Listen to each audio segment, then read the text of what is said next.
Assalamualaikum warahmatullahi wabarakatuh. Yang sama-sama kita hormati Bapak Pengajar Praktik Tasidikur Rahman, yang sama-sama kita hormati Bapak Kepala Sekolah dan Bapak Ibu Guru yang berbahagia. Sebelum saya melanjutkan pemaparan isi misi tentang prakarsa perubahan, maka terlebih dahulu saya akan seperti yang disampaikan oleh di LMS, terlebih dahulu saya akan membacakan puisi tentang Aku Melihat Indonesia, karya Insinyur Soekarno. Jikalau aku berdiri di pantai ngeliat, aku mendengar lautan Hindia bergelora, membanting di pantai ngeliat itu. Aku mendengar lagu saja Indonesia. Jikalau aku melihat sawah-sawah yang menguning menghijau, aku tidak melihat lagi batang-batang padi yang menguning menghijau. Aku melihat Indonesia. Jikalau aku melihat gunung-gunung, Gunung Merapi, Gunung Semeru, Gunung Merbabu, Gunung Tangkuban Perahu, Gunung Melebat, dan gunung-gunung yang lain, aku melihat Indonesia. Jikalau aku mendengarkan lagu-lagu yang merdu dari Batak, bukan lagi lagu Batak yang kudengarkan, aku mendengarkan Indonesia. Jikalau aku mendengarkan Pangkur Palaran, bukan lagi Pangkur Palaran yang kudengarkan, aku mendengarkan Indonesia. Jikalau aku mendengarkan lagu Olesio dari Maluku, bukan lagi aku mendengar lagu Olesio, aku mendengar Indonesia. Jikalau aku mendengarkan burung perkutut menyanyi di pohon, ditiup angin yang sepoi-sepoi, bukan lagi aku mendengarkan burung perkutut, aku mendengar Indonesia. Jikalau aku menghirup udara ini, aku tidak lagi menghirup udara, aku menghirup Indonesia. Jikalau aku melihat wajah anak-anak di desa dengan mata yang bersinar-sinar, Pak Merdeka, Pak Merdeka, Pak Merdeka, aku bukan lagi melihat mata manusia, aku melihat Indonesia. Baik, terima kasih kepada Bapak Ibu Guru. Bismillahirrahmanirrahim. Assalamualaikum warahmatullahi wabarakatuh. Alhamdulillahirrahmanirrahim. Wassalatu wassalamu ala asrofil anbiya'i wal mursalin wa ala alihi wa sahbihi ajma'in. Amma ba'du. Yang saya hormati Bapak Pengajar Praktik, Bapak Ibu Guru yang berbahagia, pertama-tama marilah kita panjatkan puji syukur kepada Allah Subhanahu wa taala bahwa pada pagi hari ini kita masih diberikan kesehatan sehingga kita bisa berkumpul di tempat yang mulia ini, serta sholawat dan salam kita juga haturkan ke junjungan kita Nabi besar Muhammad Sallallahu Alaihi Wasallam yang telah menuntut kita ke jalan yang diridhoi oleh Allah Subhanahu wa taala. Bapak Ibu Guru yang berbahagia, pada pagi hari ini kita kedatangan tamu, yaitu pengajar praktik yang dimana ada teman guru kita di sini, Pak Gufron, sudah berapa bulan ini mengikuti pendidikan sebagai guru penggerak, di mana ada tahapan-tahapannya berupa pendampingan. Pendampingan pertama itu sudah dilaksanakan di awal-awal, dan sekarang ini pendampingan individu 2 guru penggerak, yang dimana nanti hasil dan ilmu yang akan didapatkan oleh Pak Gufron ini bisa ditularkan ke warga sekolah yang ada di SMP Islam Indonesia ini. Terus yang kedua, kami ucapkan selamat datang kepada PP, sekalipun di pertama sudah datang, Tapi untuk kedua kalinya kami ucapkan selamat datang lagi di SMP Islam Emil Kumbung. Yang dimana tentu SMP Islam Emil Kumbung ini memiliki banyak kekurangan, Pak pengajar penggerak. Tapi dengan semangat teman-teman, insya Allah apa yang kita cita-citakan, apa dari visi misi sekolah bisa kita laksanakan. Serta yang kami harapkan juga kedepannya supaya ada yang Bapak Ibu guru yang lain bisa mengikuti jejak daripada Pak Gufron. Karena bagaimanapun kemarin untuk persiapan calon guru penggerak ini kita siapkan 3 orang Pak PP, sehingga kami dari kepala sekolah punya inisiatif untuk mengadakan bimtek istilahnya untuk persiapan mengikuti proses seleksi guru penggerak. Tetapi yang sampai tahap akhir ini cuma Pak Gufron. Mudah-mudahan kedepannya Bapak Ibu guru ini bisa mengikuti jejak dari Pak Gufron. Dan yang terakhir nanti Pak PP supaya guru kami ini benar-benar dikembalikan lah istilahnya untuk bisa mendapatkan pengetahuan maupun ilmu sehingga bisa maksimal menularkan ke rekan-rekan di sekolah. Mungkin itu yang dapat saya sampaikan. Terima kasih. Wassalamualaikum warahmatullahi wabarakatuh.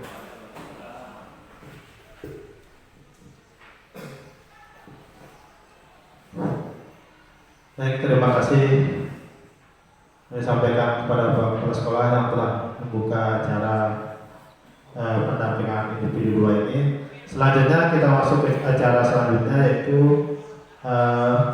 mendiskusikan cita-cita visi warga sekolah terhadap murid di masa akan datang. Tapi sebelumnya kita akan melihat dulu kembali ke modul 1.1, yaitu filosofi KHD atau KHD Dorong, di mana pendidikan itu adalah menuntun segala kekuatan kodrat yang ada pada anak agar anak dapat mencapai keselamatan dan kebahagiaan yang setinggi-tingginya, baik sebagai manusia maupun sebagai anggota masyarakat. Di sini maksudnya adalah menuntun segala kekuatan kodrat yang ada pada diri anak itu adalah memberikan apa yang diinginkan oleh peserta didik, dengan maksud yaitu kita selalu mengupgrade atau mencari sumber-sumber baru atau metode-metode baru, baik itu dari komunitas maupun dari internet yang bisa kita gunakan untuk mengajar anak didik kita. Itulah yang maksud dengan menuntun segala kekuatan kodrat yang ada pada diri anak. Kemudian sebagai pendidik kita harus berdaya dan menyediakan dukungan yang perlukan untuk menuntun kekuatan kodrat murid sebagai individu yang beriman. Kemudian warga masyarakat yang aktif memberikan kontribusi positif secara kritis, kreatif, dan welas asih. Kemudian insan merdeka yang mandiri dan berani untuk turun tangan menciptakan keselamatan dan kebahagiaan sejak masa sekolah. Kemudian filosofi KHD Dewantara ini ada 3 yang saya petik menjadi landasan utama di mana seorang guru harus menuntun anak sesuai dengan kodratnya, baik itu kodrat alam maupun kodrat zaman. Kemudian yang kedua, pendidik mengarahkan tumbuh hidupnya kekuatan yang ada pada murid, memberi teladan dan dorongan agar menjadi manusia merdeka dan mencapai kebahagiaan serta keselamatan hidup. Kemudian yang ketiga, pendidik adalah tempat persemaian benih-benih kebudayaan dalam masyarakat. Budaya tak lepas dari pendidikan, karena pendidikan tertanam melalui budaya yang dapat membentuk budi pekerti dan menciptakan cipta, rasa, dan karsa. Setiap anak itu unik, memiliki kemampuan yang beragam, seperti yang ada di sekolah kita di sini. Ada yang punya kemampuan di bawah rata-rata, menengah maupun tinggi. Kita sebagai pendidik maupun guru harus paham dan mengerti bagaimana memperlakukan yang berbeda-beda agar mereka berkembang sesuai dengan kodratnya. Kemudian nilai dan peran guru penggerak itu di sini yang pertama berpihak pada murid. Artinya di sini walaupun kita tidak guru penggerak, mari kita sama-sama berpihak pada murid. Apa yang diinginkan murid, mari kita penuhi. Kemudian kolaboratif. Nah, seperti yang sering kita lakukan di sekolah, sering kita berkolaborasi, bertukar pikiran bagaimana sih metode kita, cara mengajar kita dan apa kekurangan-kekurangan kita. Kemudian reflektif, artinya di sini tidak kaku dengan satu sumber. Mari kita mencari model pembelajaran baik di internet maupun dengan komunitas. Kemudian inovatif. Nah, kemarin ini sudah saya sampaikan oleh beberapa guru terkait dengan penggunaan quizzes. Ada beberapa guru yang sudah impaskan kemarin menggunakan quizzes, menggunakan paper base, artinya ulangan menggunakan kertas. Itu yang terbaru sekarang dari quizzes. Kemudian mandiri di sini artinya bekerja tidak perlu disuruh-suruh dalam mencari informasi maupun pengembangan di sekolah itu sendiri. Itulah nilai dari dan peran guru penggerak. Peran guru penggerak itu sendiri yang pertama menjadi pemimpin pembelajaran. Kemudian coach bagi orang lain. Coach di sini artinya berbagi. Ya. Kemudian mendorong kolaborasi. Seperti yang kita lakukan kemarin, mari kita berkolaborasi baik dengan SMP maupun SMK. Kemudian mewujudkan kepemimpinan murid. Ya, kita coba. Sering kita selama ini kita menjadi student center atau teacher center namanya, di mana seorang guru yang menguasai kelas itu. Sekarang kita balik, bagaimana kita menjadikan di sekolah itu menjadi student center, jadi siswa yang menguasai kelas. Jadi apa yang diinginkan oleh siswa itu, mari kita wujudkan. Jadi Pak Guru, kita maunya sekarang pelajaran ini, mari kita ikuti. Kita menggunakan metode ini, mari kita ikuti. Jangan kita begitu masuk, kita langsung mencatat. Nah, itu yang akan kita rubah sekarang. Kemudian menggerakkan komunitas praktisi. Ya, komunitas praktisi ini yang kemarin di Lokakarya 1, Lokakarya 2 ya, di SMP 1 Sulawesi 1. Nah, di sana dia menuliskan NGP, kemudian sama komunitas praktisi CBT.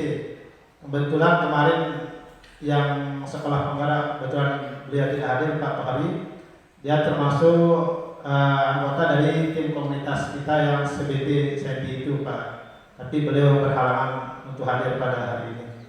Kemudian nilai dan peran CGP yang sudah dipelajari hendaknya melekat dalam diri agar mampu menjalankan perannya dengan baik demi mewujudkan visi.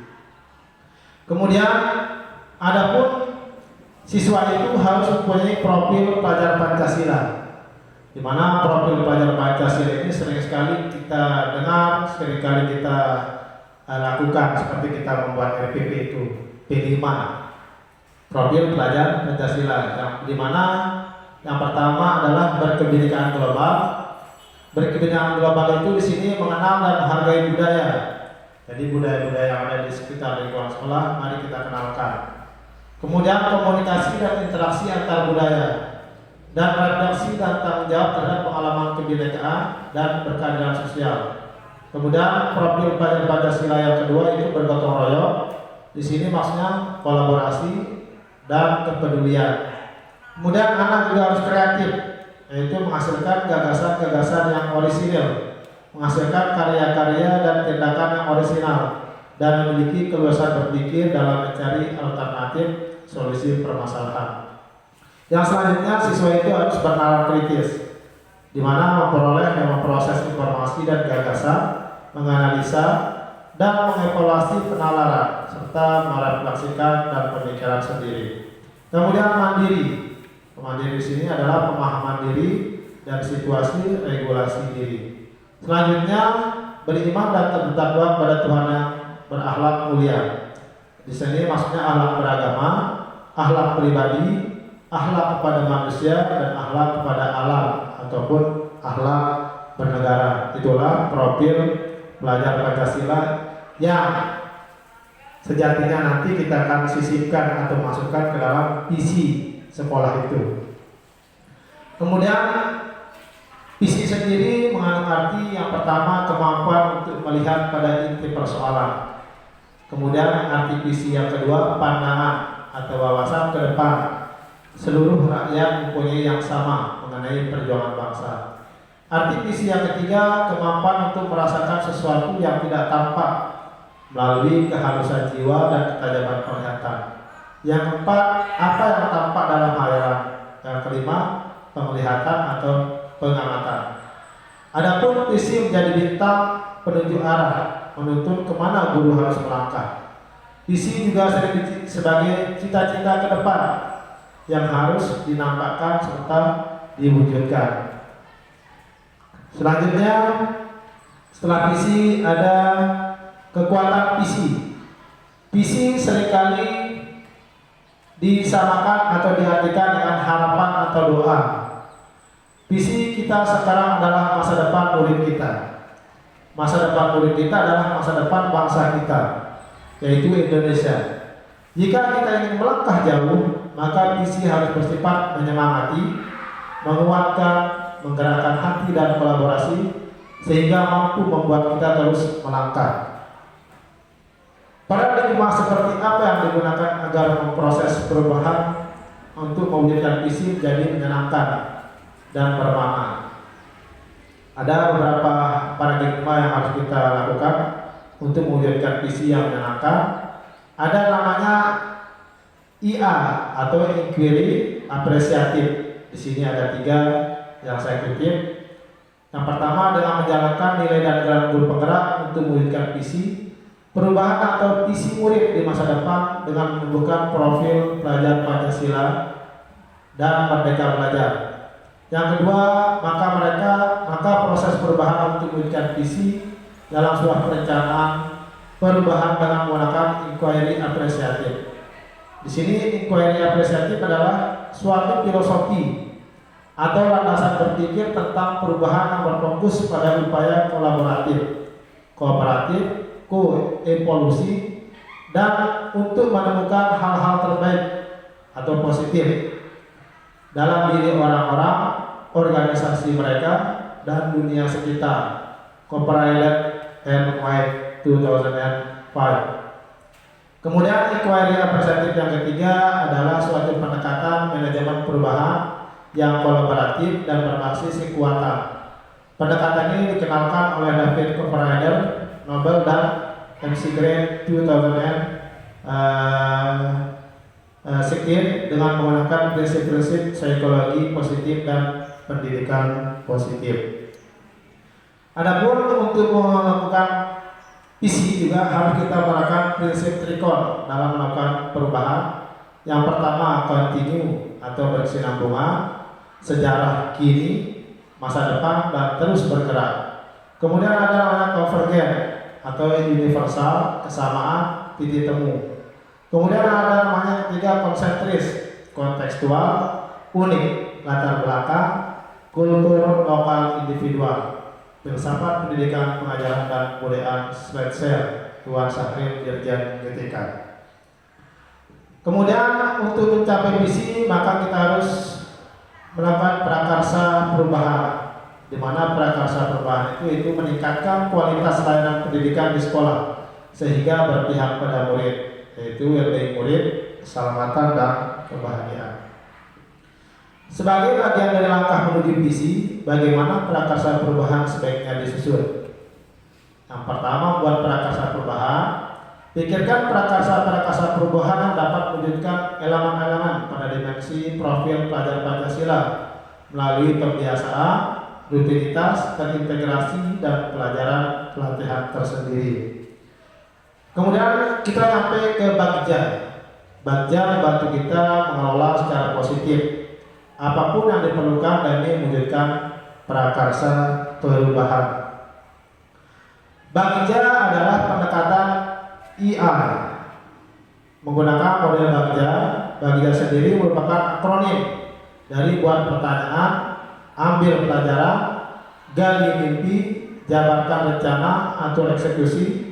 Strategi dalam menyusun alur bagja dapat digunakan dalam menentukan langkah-langkah selanjutnya, di mana bagja ini sebuah model perencanaan perubahan yang memiliki tahapan untuk mewujudkan perubahan yang diinginkan.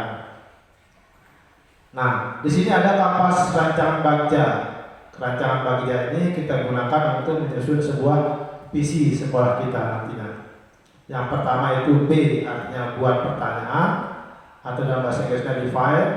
Kemudian A itu ambil pelajaran, discover. Kemudian G itu gali mimpi, yaitu dream. Yang J itu jabarkan rencana, atau dalam bahasa Inggrisnya itu design. Dan selanjutnya atur eksekusi atau deliver. Nah, tahapan bagja ini banyak sekali di sini, yaitu kalau buat pertanyaan itu pertama pertanyaan untuk dibuat menentukan arah pendidikan.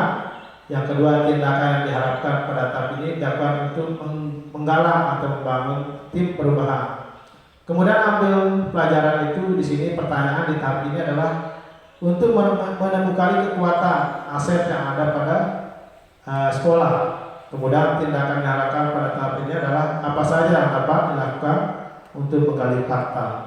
Kemudian gali mimpi diharapkan jawaban dari pertanyaan tersebut dapat digunakan untuk menyusun narasi. Yang selanjutnya jabarkan rencana. Pertanyaan ini diharapkan mampu mengidentifikasi tindakan konkret. Kemudian deliver itu atur eksekusi, yaitu tindakan di tahap ini dilakukan untuk mendesain pola komunikasi. Nah, selanjutnya kita langsung masuk ke dalam membuat prakarsa perubahan. Ya, kemarin di modul 1.3 itu masing-masing dari kami guru penggerak ditugaskan untuk membuat sebuah visi seperti yang disampaikan Pak PP tadi. Visi yang kami buat dalam guru penggerak itu bukan maksud atau untuk mengganti visi sekolah yang sudah ada, tapi kami dilatih untuk membuat bagaimana sih cara untuk membuat visi.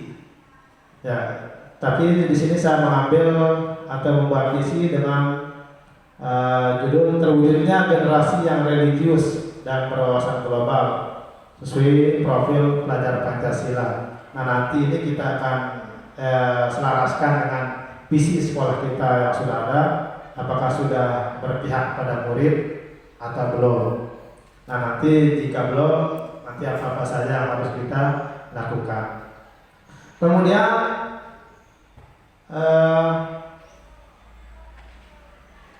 ya, visi selanjutnya. Nah, selain membuat visi, kita disarankan juga dianjurkan untuk membuat prakarsa perubahan. Jadi sebelum kita membuat visi itu ada prakarsa. Dalam visi itu apa saja yang akan kita ingin rubah, apa yang saja yang kita dominankan dalam sebuah visi itu. Dalam visi saya tadi yaitu mewujudkan terwujudnya peserta didik yang religius dan berwawasan global. Nah, saya di sini memprakarsa perubahan dengan pembelajaran berbasis IT di lingkungan sekolah. Yang alhamdulillah sudah beberapa dari tahun sebelumnya kita sudah menerapkan pembelajaran itu Pak PP. Sampai saya jelaskan kepada Bapak Ibu guru juga. Yang saya harapkan Bapak Ibu guru bisa nanti semuanya kita menggunakan pembelajaran yang berbasis IT atau digital. Kemudian adapun bagja yang saya buat di sini prakarsa perubahan mewujudkan pembelajaran berbasis IT di lingkungan sekolah. Adapun pertanyaan di bagja itu dalam membuat visi itu apa yang saya lakukan untuk mewujudkan pembelajaran berbasis IT. Maka tindakan atau penyelidikan yang saya lakukan adalah merencanakan yang sekolah-sekolah dan Bapak Ibu guru, kemudian mempersiapkan mental Bapak Ibu guru. Karena sejatinya pembelajaran berbasis IT itu harus mempersiapkan mental Bapak Ibu guru, seperti yang disampaikan oleh Pak Instruktur dulu ketika kita masuk. Artinya kita di posisi gajah itu ya Pak, gajah berbelenggu. Artinya kalau kita sudah gajah itu sudah di belenggu, enak dia tidur, duduk, maka tidak mau dia bangun. Sama seperti kita, kalau kita sudah enak menggunakan materi yang umpama dari awal kita sudah senang mencatat, ketika ada perubahan kita akan tidak mau berubah. Seperti yang disampaikan oleh teman-teman kita guru penggerak, saya lebih dulu menggunakan metode-metode ini. Silakan kamu gunakan metode-metode baru. Nah, jangan sampai kita berpikiran seperti itu. Mari kita membuat perubahan untuk peserta didik kita supaya adapun peserta didik itu akan senang nanti dengan metode atau model pembelajaran yang kita suguhkan. Kemudian mempersiapkan sarana dan prasarana yang memadai. Alhamdulillah kami di sini di Selat Gubung sudah ada sarana, termasuk ada Chromebook yang sudah kita dapatkan, dan ini juga lab yang sudah kita gunakan juga Pak PP. Kemudian ambil pelajaran di sini. Adapun pertanyaan yang sudah saya buat di sini, siapakah yang terlibat dalam mewujudkan pembelajaran berbasis IT? Kemudian aktivitas apa saja yang dilakukan untuk mewujudkan pembelajaran yang berbasis IT? Situasi seperti apa yang mendukung pembelajaran berbasis IT di lingkungan sekolah? Jadi siapa saja yang terlibat, yaitu semua Bapak Ibu guru di sekolah. Kemudian semua siswa di lingkungan sekolah. Kemudian berkolaborasi dengan Bapak Ibu guru yang sudah paham dengan IT. Apalagi kita di sini sudah ada SMK kejuruan kita juga Pak PP, maka di sana kita akan berkolaborasi dengan Bapak Ibu guru yang ada di sekolah SMK. Kemudian mengadakan workshop terkait IT kepada semua guru dan semua siswa. Yang alhamdulillah Bapak Ibu guru maupun siswa sudah tidak asing lagi dengan IT di sini, karena kita sering walaupun kita tidak mengadakan workshop, tapi saya selaku guru penggerak saya memberikan walaupun kita sedang duduk berdua atau di kantor warmen, kita sering bertukar pikiran bagaimana kita menggunakan IT untuk menyenangkan siswa yang berpihak pada murid. Yang selanjutnya adalah gali mimpi, yaitu pertanyaan yang saya buat adalah kebiasaan baru yang saya bayangkan akan terjadi jika proses pembelajaran berbasis IT berjalan dengan baik. Kemudian bagaimana perasaan saya ketika tujuan ini tercapai? Ya, kebiasaan itu yaitu semua guru akan cakap terhadap IT. Artinya cakap di sini bisa tanpa dipandu, Bapak Ibu guru sudah bisa sekedar memasukkan menggunakan PowerPoint, kemudian bagaimana menggunakan Excel ataupun metode atau model-model pembelajaran yang lain. Kemudian pembelajaran akan semakin menyenangkan. Nah, di sini kebetulan saya bahasa Inggris, kadang kita tidak melihat atau sampai jam terakhir itu anak-anak sangat antusias sekali dalam menggunakan model atau pembelajaran menggunakan berbasis quizzes ini, apalagi Kahoot yang sekarang kita gunakan. Seluruh siswa akan lebih aktif dan lebih tertarik dalam pembelajaran betul. Siswa itu sangat senang sekali ketika kita menggunakan atau alat IT ini atau smartphone ini, karena dia langsung bisa menuliskan jawaban di sana atau menulis, mencoret-coret, menggambar di HP Android-nya, karena sekarang kan sudah canggih semua. Kemudian sarana sana akan terus terpakai. Ya, Chromebook itu yang kami lakukan tetap kami gunakan, termasuk LCD, semuanya terpakai, tidak kami simpan. Kemudian perasaan ketika tercapai bahagia dan lebih bersemangat dalam melakukan proses pembelajaran. Kemudian setelah gali mimpi, ada di tahapan bagian itu adalah eksekusi atau yang terakhir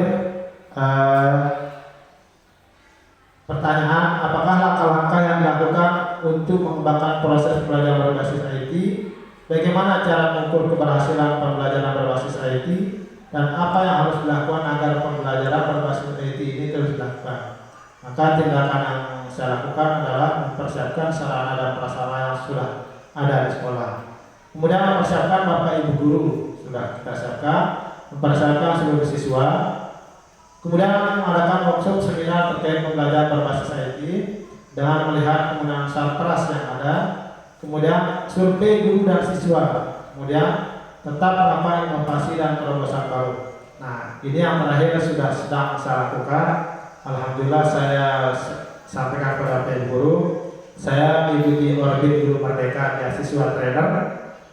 Kemarin hari Jumat pengumumannya, karena saya lulus Jadi Master Trainer Orbit Guru Merdeka yang pelaksanaannya dari Februari sampai bulan Mei.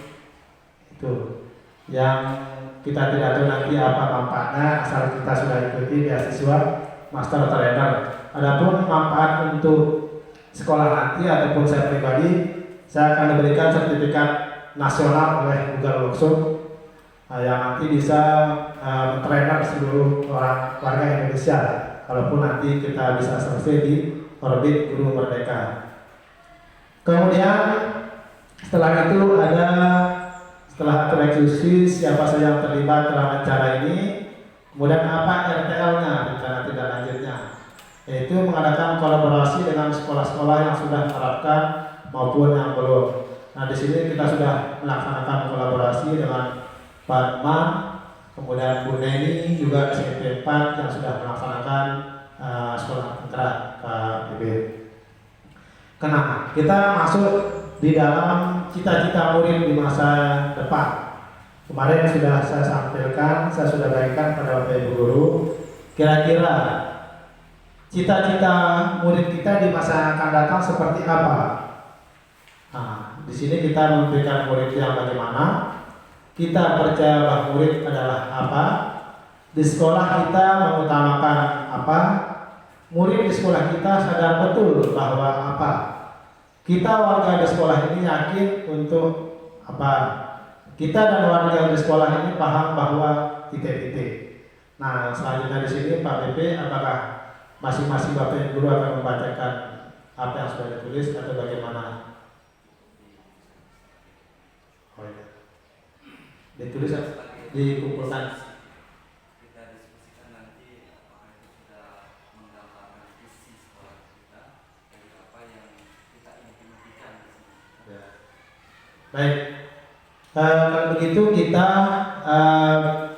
langsung ke visi sekolah yang sudah makanya yang sampaikan tadi sama Pak PP, apakah masing-masing guru akan membacakannya, kita dengar Atau perwakilannya. Lagu sini atau Pak Kepala. Terima kasih. Tadi pemaparan yang luar biasa. Tapi kita fokus ke visi misi. Memang Pak PP, kita menyusun visi misi itu terakhir tahun 2007 kalau tidak salah. 2011. Visi misi kita ada perubahan, tetapi di bawah tahun 2010-2011 memang di sana kan belum begitu pesat perkembangan informasi teknologi. Jadi beberapa poin yang perlu kita tambahkan terkait dengan penyaringan informasi terhadap siswa. Karena dimanapun banyak media-media sosial, entah itu Instagram, Facebook, TikTok, itu kan tadi disampaikan oleh Pak Gu memang tidak menekankan proteksi di dalam menerima informasi digital itu. Mungkin itu yang perlu kita tambahkan di sana, karena 5-6 tahun terakhir ini sangat pesat informasi. Karena anak TK pun sudah menguasai TikTok, begitu. Jadi nanti ke depannya di hasil akhirnya di visi-misi kita itu memang sudah ada untuk penguasaan informasi dan teknologi, tapi secara detail untuk proteksinya itu yang perlu kita sepakati bersama. Terima kasih. Dan lanjut terkait dengan ini, saya tambahkan satu aja, kita memimpikan murid. Tentu sesuai dengan visi-misi kita di sini, Pak, yang sudah Pak Anu. Tentu utamanya kita, terutama yang kita bernaung di pondok pesantren, tentu akhlaknya dulu yang perlu kita utamakan. Kalau sudah punya akhlak yang kuat, akhlak mulia, sehingga mampu anak itu kita arahkan, anak itu menjadi manut itu berakhlak mulia terhadap sesama temannya, terhadap gurunya, pokoknya yang ada di lingkup sekolah. Sehingga apapun visi, apapun cita-cita kita yang akan kita terapkan ke anak itu bisa dengan cepat terlaksana, baik itu dalam hal belajar maupun untuk meningkatkan motivasi daripada anak. Mungkin itu, terima kasih.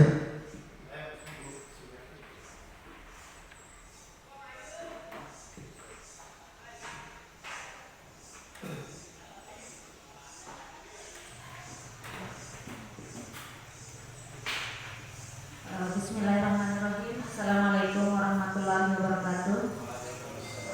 Sesuai dengan yang kita sudah dibagikan kemarin, di sini kalimat penumpang cita-cita untuk murid yang sudah kita tulis. Kita memimpikan murid yang titik-titik. Kami di sini sudah menulis murid yang pintar dan berakhlak mulia serta disiplin.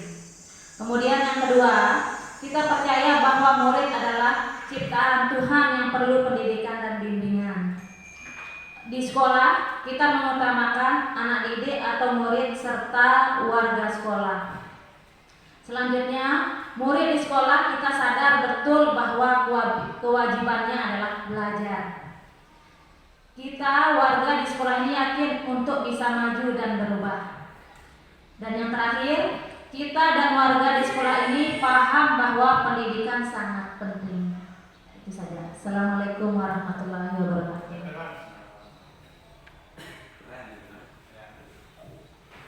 Bismillahirrahmanirrahim. Assalamualaikum warahmatullahi wabarakatuh. Dari yang telah dibagikan kemarin yaitu kalimat rumpang atau cita-cita untuk murid. Yang pertama di sini kita memimpikan murid-murid yang belajar dengan gembira, maksimal, beradab dan bertakwa. Yang kedua itu kita percaya bahwa murid adalah aset bangsa yang menentukan bagaimana bangsa ke depannya. Yang ketiga, di sekolah kita mengutamakan kepentingan sekolah dan semua siswa. Yang selanjutnya, murid di sekolah kita sadari betul bahwa apapun kebutuhan siswa dalam belajar harus disediakan demi kelancaran dalam pembelajaran. Yang selanjutnya, kita warga di sekolah ini yakin untuk bagaimana cara mendidik siswa yang berakhlak dan berbudi pekerti yang baik. Yang terakhir, kita dan warga di sekolah ini paham bahwa mengajar siswa harus dengan sabar. Sekian.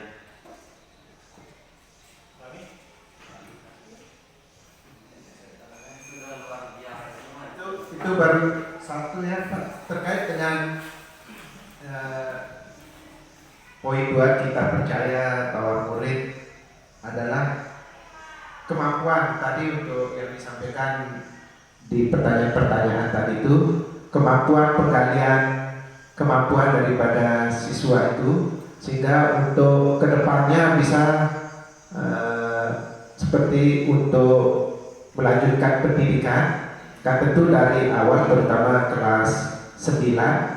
Jadi kemampuan itu, penggalian kemampuan potensi yang ada di siswa itu nanti akan menentukan sekolah atau jurusan apa untuk pendidikan selanjutnya. Mungkin itu yang paling kita harapkan, terutama terkait dengan psikologi anak, karena dia merasa tidak mampu sehingga cukup di sekolah umum, padahal dia memiliki potensi untuk memperdalam ilmu agama maupun di sekolah-sekolah kejuruan yang ada.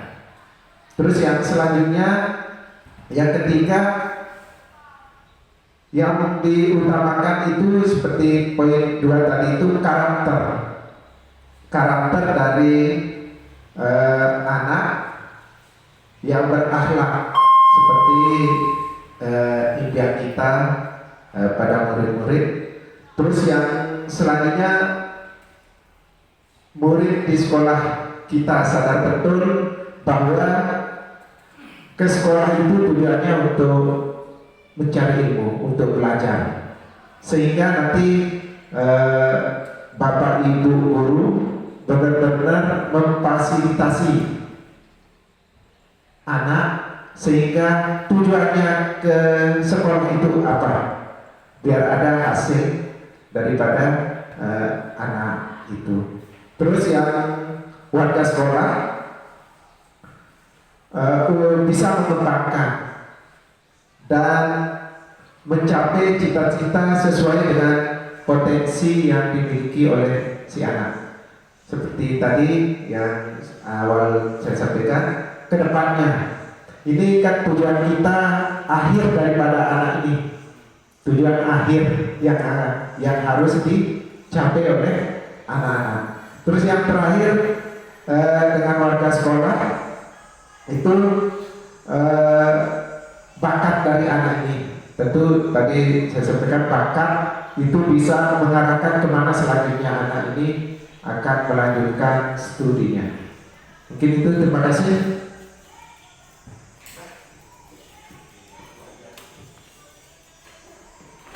Bismillahirrahmanirrahim. Assalamualaikum warahmatullahi wabarakatuh. Di sini yang akan menyampaikan apa yang dibagikan kemarin, mengisi kalimat rumpang cita-cita untuk murid. Kita memimpikan murid-murid yang cerdas, pintar, dan menjadi pelajar yang teladan. Yang kedua, kita percaya bahwa murid adalah penerus untuk masa depan. Yang ketiga, di sekolah kita mengutamakan belajar tatap muka dengan menggunakan prasarana yang ada di sekolah itu. Yang keempat, murid di sekolah kita sadar betul bahwa menjadi pelajar yang berakhlak mulia sesuai dengan visi yang ada.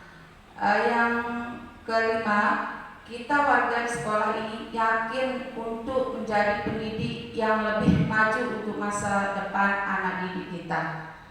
Yang terakhir, kita dan warga di sekolah ini paham bahwa sebagai pelajar dan pendidik yang berakhlak mulia. Sekian, ini. Assalamualaikum warahmatullahi wabarakatuh.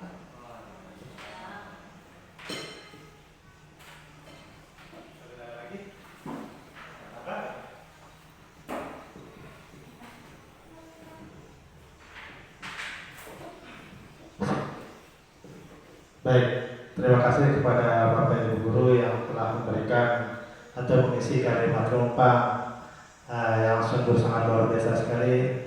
Adapun perbedaan itu sesuatu hal yang biasa, yaitu untuk mencapai kata kesepakatan nantinya.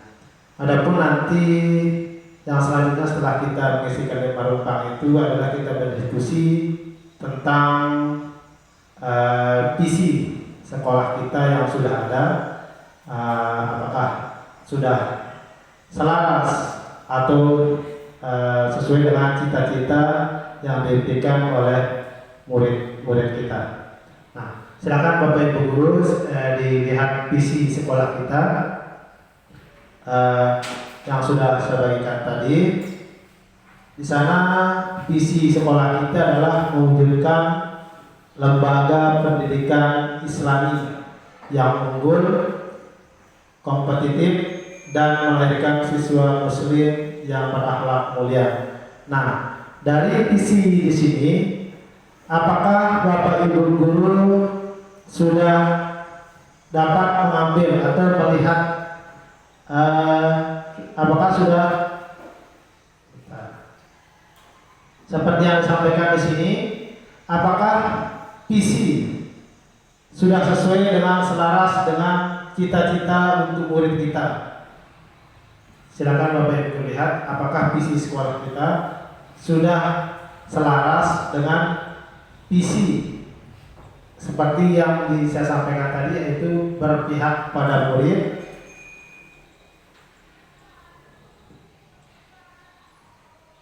di sini mewujudkan lembaga pendidikan yang Islami yang unggul, kompetitif, dan melahirkan siswa muslim yang berakhlak mulia. Nah, seperti yang saya sampaikan tadi, dalam penyusunan visi itu harus termuat profil pelajar Pancasila. Di sana profil pelajar Pancasila itu ada berapa tadi? Nah, ada 6. Nah, dalam penyusunan visi sekolah kita, apakah sudah termaktub atau termuat di dalam visi sekolah kita, yaitu lembaga pendidikan Islami, kemudian kompetitif dan melahirkan siswa muslim yang berakhlak mulia. Silakan kita analisa. Nah, di sini melahirkan apa di sana, Pak Irwan? Lembaga yang Islami. Dari profil pada Pancasila di mana dia akan masuk? Lembaga yang Islami. Maka iya, beriman dan bertakwa kepada Tuhan Yang Maha Esa. Itu sudah satu profil pelajar Pancasila yang sudah masuk. Kemudian kita lihat lagi kompetitif. Unggul ya, unggul. Kira-kira di mana dia bisa masuk di sini? Unggul. Berkebinekaan global, bergotong royong, kreatif, benar kritis, mandiri. Kira-kira visi sekolah kita masuk di mana?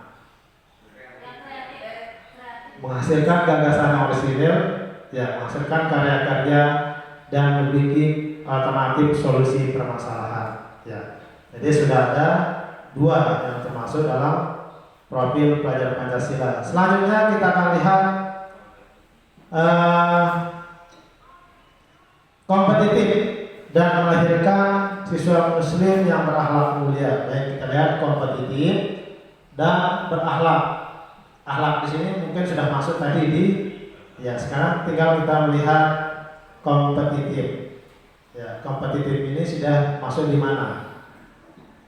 Kompetitif artinya bersaing, ya, berdaya saing. Kira-kira bisa masuk di mana? Benar kritis. Apakah bisa langsung masuk di mandiri, di maha mandiri dan situasi regulasi di sini. Ya, dia termasuk juga mandiri. Dia termasuk dia untuk mengupgrade dirinya sendiri nanti. Dia masuk di kompetitif.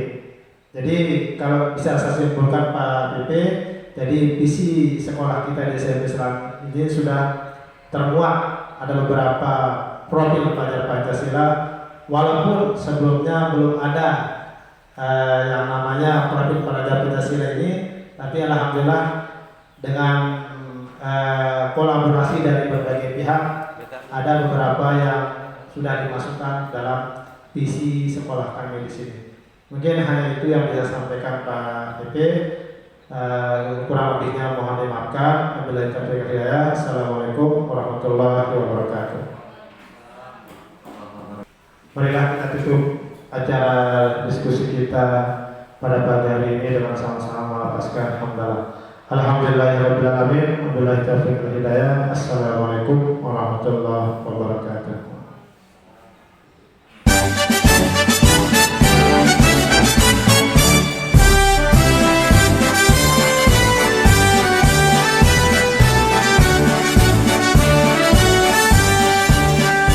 Bulatkan tekad, kuatkan hati, negeri ini memanggil kawan. Belajar bergerak berbagi untuk negeri, guru penggerak majukan pendidikan. Guru penggerak menghamba pada murid, kreatif rancang pembelajaran. Hargai potensi, tingkatkan prestasi.